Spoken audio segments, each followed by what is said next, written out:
Hey, I'm Bishop. And I'm Dr. Steph. Thank you so much for tuning in to our YouTube channel. Once again, we appreciate you being a part of this wonderful YouTube channel. We call it Our Life, Our Journey. Our truth. Yep. And we want you to be connected. Make sure you like, make sure you comment. And make sure you subscribe. Please do, because it means a lot to us that you are staying connected to this community where we are trying to really help people get to the next level in life. We're just sharing real practical and transparent information with you that we believe can be a benefit to you. Thank all of you for your comments. We read them all. It means a lot. And man, you're helping us to really continue to keep this community going. We're just becoming like a family. Yeah. Appreciate it so much. Make sure you follow her, Dr. Steph Walker, on Instagram. Follow me at drstephwalker3 on Instagram, and make sure you go to our website for books or tapes or all those kind of things we got out there. Did you say tapes? I did. Isn't that crazy? Go out there on my YouTube page and follow me. Get books and get content. Wow, isn't that crazy? I know that dates us, right? Tapes. But you know what? It's so cool. All that good stuff's out there. Find out when I'll be in your city and all those cool things. But let me tell you something. Today, I'm excited about this topic because you know a lot of people see Bishop, you see Dr. Steph. But today you're gonna see Joseph and Stephanie. Yep. And get a little bit of an understanding of what happens behind the scenes in our lives. Yeah. People. Yeah, very much so. Like for real. Like we're human. There is this idea, right, that people who are on trajectories of success, who have reached certain public spaces, that these folks are not human. Like superhuman or robots. And we've seen people project that on us, right? Yeah. We didn't ask for it, but it just comes with it. And you realize that it's important from time to time to have real conversations with people and let them know kind of what life is like for us, what things we deal with, the stressors we have to manage, the things we wrestle with. And so it's incredibly important for a variety of reasons, because without these conversations, people make assumptions that navigating at this level is easy, or that we don't have any problems, or we're just coasting and living the good life, the soft life all the time, 24/7, when in the reality, that's not the case. I think sometimes people look at us and because we have a smile on our face or a pep in our step or what have you, they make the assumption that we're not going through anything. And I think what we have learned through our journey is just how to carry the load, carry the weight of all the things that we're doing, so we make it look easy. And I also think, though, that could be problematic for the next generation, but that's why we're having this conversation, so that you can sort of adjust your expectations regarding success, if that makes sense. Yeah, so you go online or you open up a newspaper and you're like, Kate Spade, like she was on top of the world. Or Anthony Bourdain just had a show on CNN. And all of a sudden you see these people, under so much stress or duress or sadness or what have you, that they're taking their lives, unfortunately. And it's so important that we have this conversation so you all could, one, have an awareness of people who are leading you to, as you move toward this trajectory. You may say, I'm not that level yet. Well, you have to learn to prepare yourself to deal with the things you're going to have to deal with. And then just to be transparent and help people know what to pray for. So, well, it's so interesting that you said, you did like this with your hands. What to me, like there's a lot of young people that are so hungry for success, so hungry to make it, and they want to get there quickly. They want to get there overnight.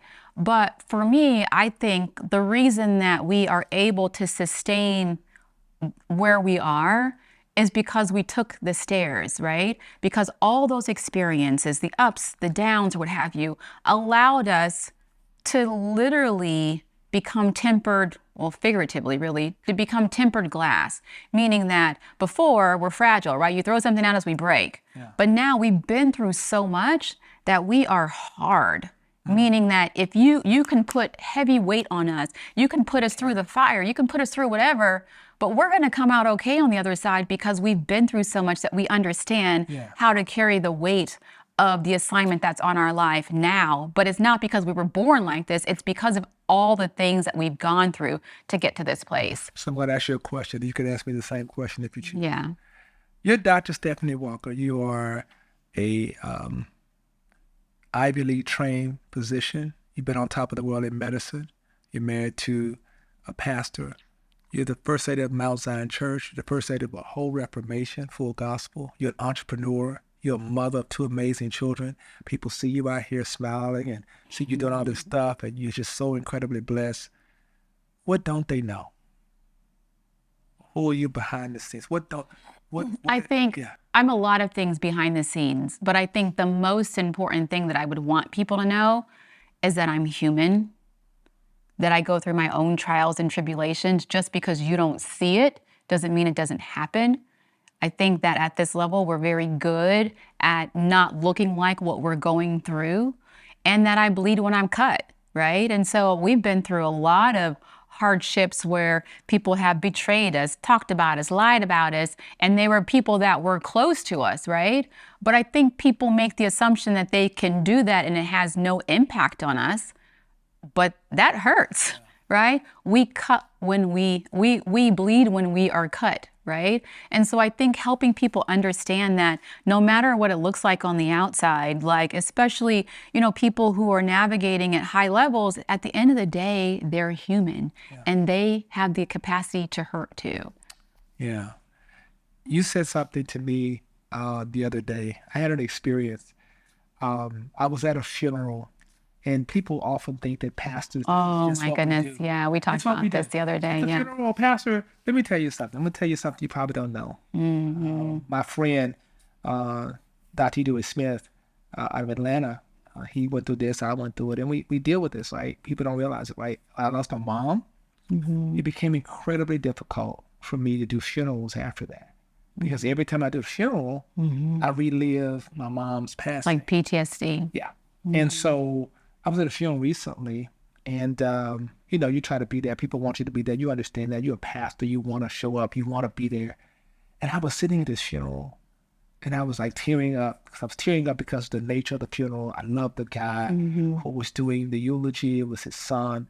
And I had a film strip. You have to understand it's old school, but old school, these film strips, And it was running through my head. And I'm sitting there, and my mind wouldn't stop.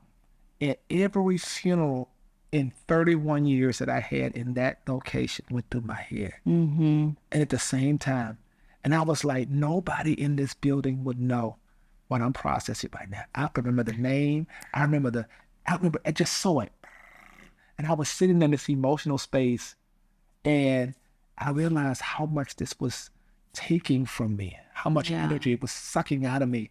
And as soon as I left that funeral, I had to pivot and go into a meeting and deal with something unrelated. And I didn't have a place to process. And still function at a high level. Yeah. Yeah. And you, as a neonatologist, you walk in the rooms and tell parents, oh, congratulations, everything is fine. And then walk in the next room and have to tell a family that unfortunately your child's not going to make it. Or call someone and say, we just discovered that they have a genetic defect and they're probably going to not be here by the time they're 5. It's a roller coaster of emotions. And I think for both of us, it's almost like, I don't want to say we were built for this, but for some reason, God has instilled that ability for us to compartmentalize things that's the word, and deal with what's in front of us, compartmentalize it, store it away, move on to the next. Because if you can't quickly pivot your emotions, then you can't function because things keep coming at you left and right constantly, sometimes seconds later. And unfortunately, it's almost like you have to numb your own emotions in order to function, in order to take care of the people that you've been sent to shepherd. Yeah. If that makes sense. No, absolutely. There's this thing, you're the doctor, I'm just, I just play one. But there's this thing, I'm sure some research has been done. Maybe you can speak to it. But what happens to us as pastors on Monday? Like we're hyped Sunday, preaching, and then we fall into this borderline depression on Monday. The books out there written on Monday, and like what that's like an athletes go through this. And like Olympic athletes as well. Like they've spent, 4 years of their life training for this moment, and then they reach and they, get a gold medal, and then weeks later they find themselves in a deep depression because now they don't know what to do with themselves because they've spent so much time focusing on these goals and operating at such a high level that their body almost doesn't know what to do or how to adjust to the lack of those almost adrenaline type of hormones that have been driving them. Yeah, it's so important, right? And I think that a lot of times, what it does, it drives you to a place of what I wrote in my book. Yeah. And that's leadership and loneliness for a reason, because the loneliness is not, this admission of a burden. It's just the reality of not really being completely understood by many. And this extreme sense of loneliness is not having people to truly identify with what it means to be in a space where, you're constantly being pulled on, even in spaces in which you can't even articulate to people where you are emotionally. You're being asked to do something and something that I know you process. Time we were in the mall and I walked by these people. I just gotten a death call, got out the car, my mind was all over the place. And this lady sent me this thing on Facebook, and she was so upset and saying that I basically ignored her. You're so standoffish. Everybody knows I'm not the most relational person on the planet, but I didn't have a chance to process what I just heard. A real person had just died, like 2 minutes, and I'm walking in the mall, getting that call. My mind is all over, and I didn't see them. But that speaks to people's perception versus reality, as opposed to saying, that's not like him. I wonder if he's okay, if something's going on. And nobody's ever going to check on that. They're just going to make an assumption that you're deaf or you're distant. Nobody's going to say, I saw you. Were you okay? That's not like you. And that's the reality of... Like, I've had people call me really upset saying that I wasn't there to support them during their time of need or trauma, not knowing that I was also going through my own trauma and chaotic situation in life, but it never dawned on them to check on me. And so you have to, it's interesting because in this space, we're navigating just like everyone else, like friendships and relationships, right? So I'm thinking, okay, I understand what you're saying, but then what kind of friend are you to be upset at me because you didn't even check on me? Should I be saying the same thing to you, right? And so you have to figure out, and not just us, you too, as you move through life, who fits, right? And who doesn't, right? Do you have the capacity to understand that even though I'm this, that, and another, that I'm still me, that I'm still a human being, that I still cut when I'm bleed when I get cut, that I need emotional support sometimes as well? Do you have the capacity to check on me? You have the expectation that I'm supposed to check on you? If so, then you can be in my circle, right? If not, then obviously not. But that goes for every level of life. People are going to join your circle. People are going to fall off of your circle. People are going to be able to go with you to certain levels, and then they're not going to be able to go with you to the next level. And I think I know actually, that God has his own supernatural way of helping us navigate all that. It's just about remaining prayerful, asking for the spirit of discernment, and just making sure that you listen to that, right? Because frequently we have this, sort of feeling in our spirit, and we ignore it.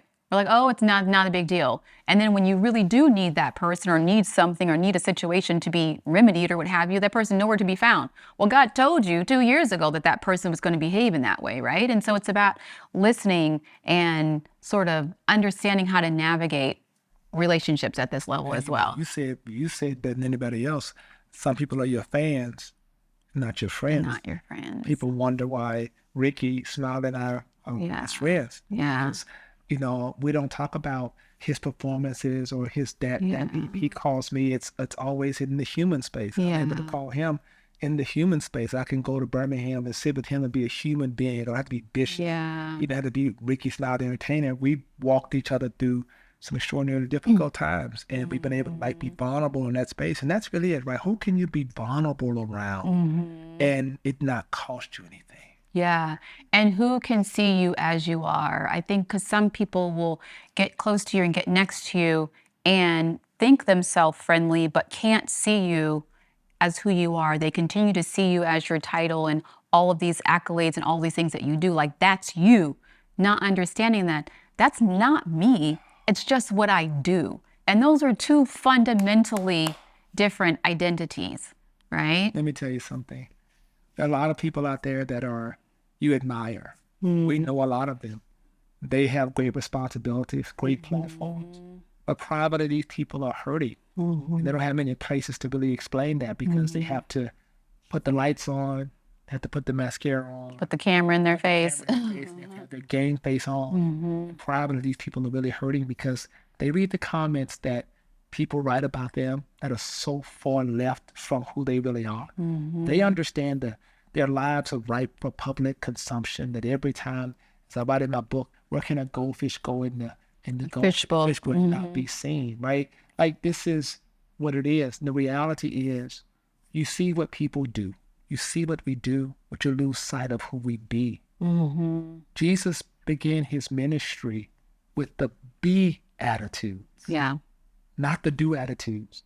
And when you really identify with who a person be, maybe it's important. We talk about this all the time, particularly in mental health, right? Yeah. Checking on your Strong friends. Yes. Like, Yes. you think about the fact that the next time you see your pastor or your first lady, next time you see somebody you think never has a problem, when was the last time you just reached out and said, I just want to pray for you. I want to see how you're doing versus can you, will you? Because 98% of the time my phone rings, it's can you, will Somebody's you? asking for something. Somebody asking But for very few people will just call you and check on you.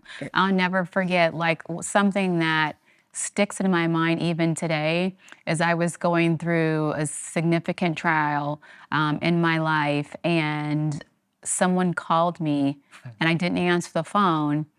And when I went to go check my messages, they just said, I just want to pray for you. And they left a prayer on my cell phone. It was Cece Winan. And she's just a beautiful soul. A lot of people were calling and asking questions and all she wanted to do was pray for me. And that's exactly what I needed. Yeah. And to this day, I have never, I'm getting emotional, I have never forgotten that. Yeah. Because that's what people need. And it's not even just about, oh, Bishop and Dr. Steph or Joseph and Stephanie. It's about who are your strong friends? Yeah.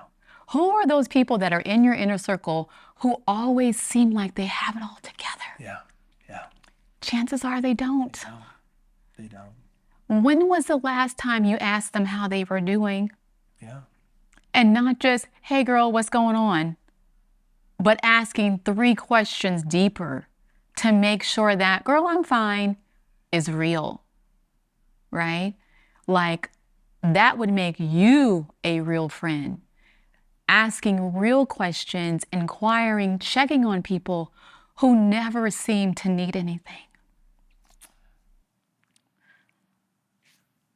Period.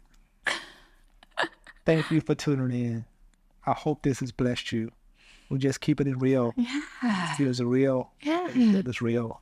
See us touching millions, thousands of people at one time, and we walk away into these very isolated, lonely places, wondering, people really get us. Yeah. We hurt, we bleed, we serve, and we do it because it is a blessing to do it. Please make sure you know. Take a little time. Yeah. Be a little bit more empathetic. Be less critical and make fewer assumptions. Spend more time praying for people who are at the level you would desire to be. Because guess what? Everybody gets a turn, right? I'm Bishop. And I'm Dr. Steph. Be blessed.